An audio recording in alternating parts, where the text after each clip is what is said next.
Reading 59 from the Psychological Commentaries on the Teachings of Gurdjieff and Ouspensky by Dr. Maurice Nicoll, Volume 1. Birdlip, January 2nd, 1943. The Four Bodies of Man. Paper 1. Part 1.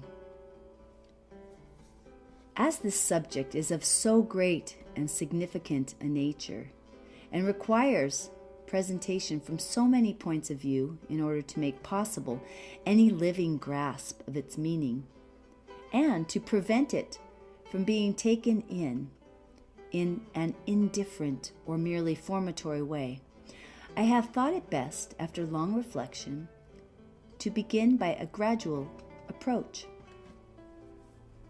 The teaching in brief is that man, living in the given body, by his first birth, is capable of developing three further bodies composed of finer matters. But what does this mean, and what ideas will help us to comprehend it? What, for example, might it mean that man can develop another body apart from three further bodies? In what way can we picture another or second body? Now, we can conceive it first in this way. Imagine one man standing behind another man and controlling him in everything he does or says. The man in front obeys the instructions of the man behind him. That is, the intelligence and will of the man behind controls the actions of the man in front. We can take the man in front as the first body, and the man behind as another or second body. That is, we can gain the idea of the second body controlling the first. This is easy enough to understand, for in any organization in life, as a military or business organization, there must be some degree of control of one individual by another in a higher position. In the case of a single individual, it is more difficult to grasp. What in the single individual is going to control what in him? Indeed, it is impossible to understand as long as a man takes himself as one. That is, as long as he believes that which thinks, speaks, acts, feels, loves, and hates in him is always one and the same thing. Now, you know that there is a phrase in the work which says that unless a man divides himself into an observing and an observed side, he can never shift from where he is.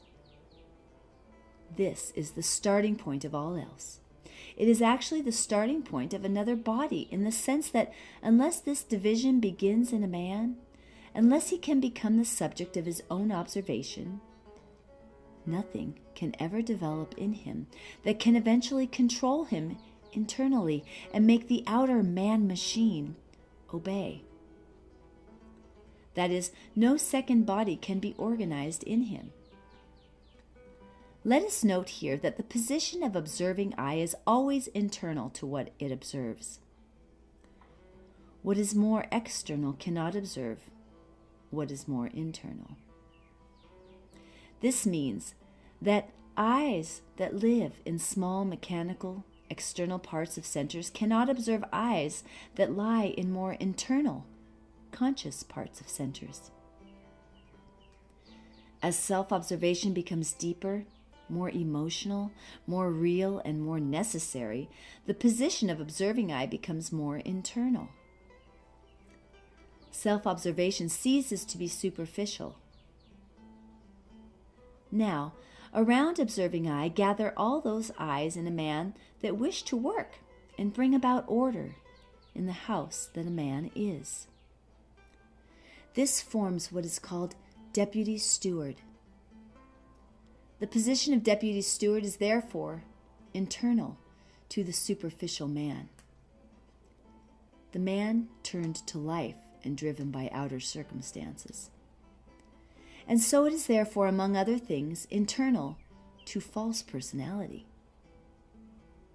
Now, if all that is more external, more mechanical, in a man begins to obey what is more internal in him, the internal begins to develop control of the outer, or man-machine, and the result is that the order of things begins to be reversed.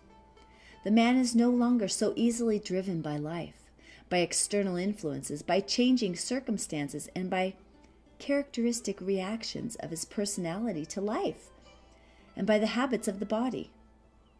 He is no longer driven from outside so completely.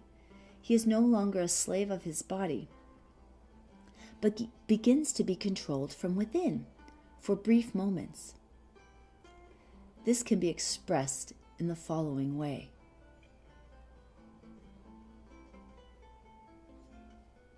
Now, if you will take this idea as simply as possible, you will see to some extent that the possession of a second body means that a man is different from an ordinary man. Now, if you will take this idea as simply as possible, you will see to some extent that the possession of a second body means that a man is different from an ordinary man. He is different because an ordinary man, a man-machine, is a function of life. A man-machine is driven by life, and so always acted upon by and obedient to life.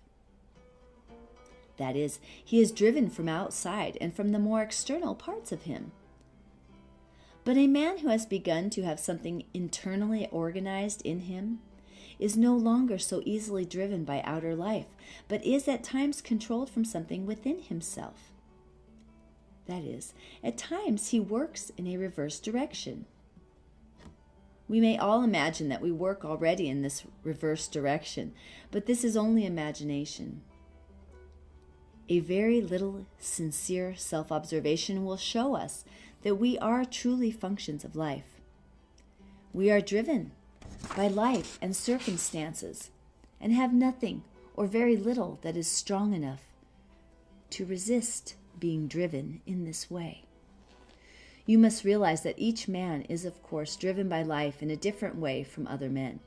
But all ordinary men, all men belonging to the circle of mechanical humanity, all men, number 1, number 2, and number 3, are driven from outside, even though they believe that they are not. In this sense, they are man-machines.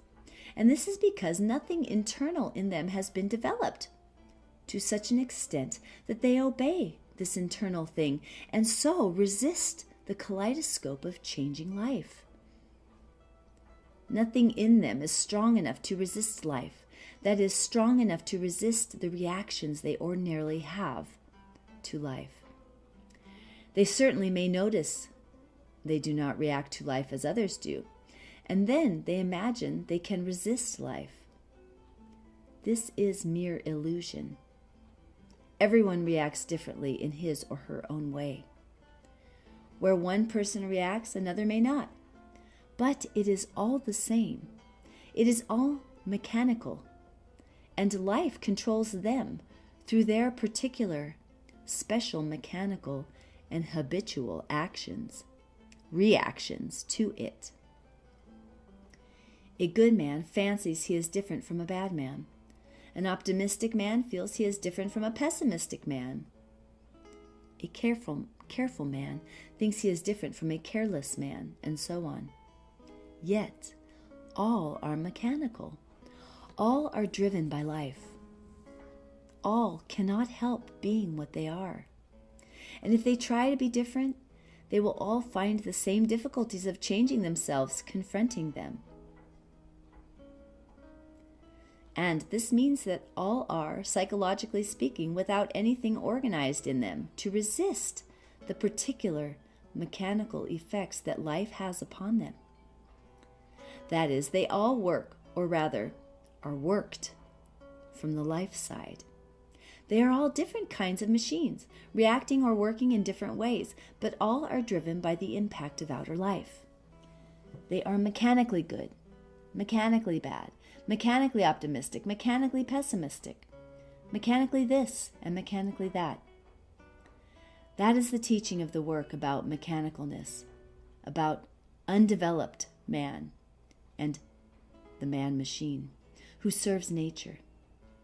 But the work teaches that man can cease to be a machine by an inner development of individuality, consciousness, and will. That is, of precisely those qualities that mechanical man imagines he already possesses. In a fully developed man, that is, a man possessing individuality, consciousness, and will, it is not life and changing outer circumstances that mechanically drive him. Such a man has something organized in him which can resist life, something from which he can act. Such a man, in short, can do. And this is because he possesses more bodies than the one he received at birth. Part 2. In this connection, let us glance at the New Testament.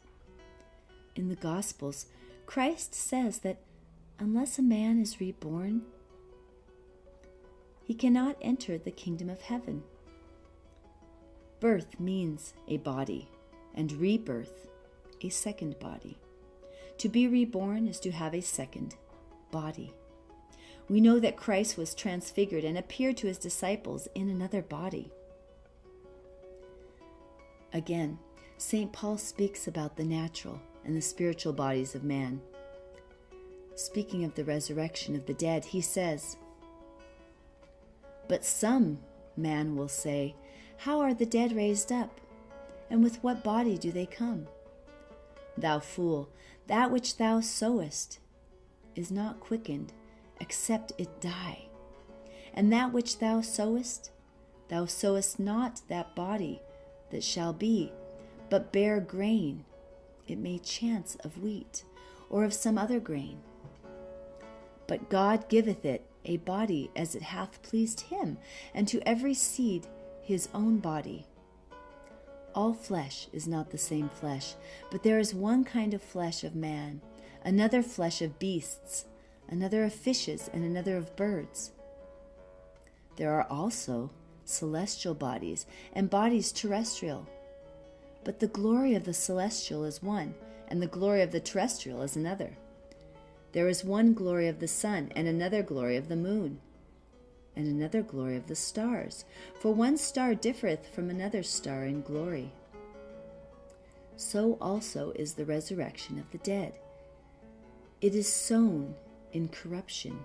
It is raised in incorruption. It is sown in dishonor. It is raised in glory. It is sown in weakness. It is raised in power. It is sown a natural body. It is raised a spiritual body. There is a natural body, and there is a spiritual body. Corinthians 1:15. In this passage, you can dimly see outlined two great teachings of the work. One, the ray of creation, spoken of here as the glory of the sun, the glory of the moon, and so on. And the other, the teaching that man has, or rather let us say here, can have, more bodies than the physical body. For Paul speaks of man as if he had a second body already, while Christ teaches that a man must be born again.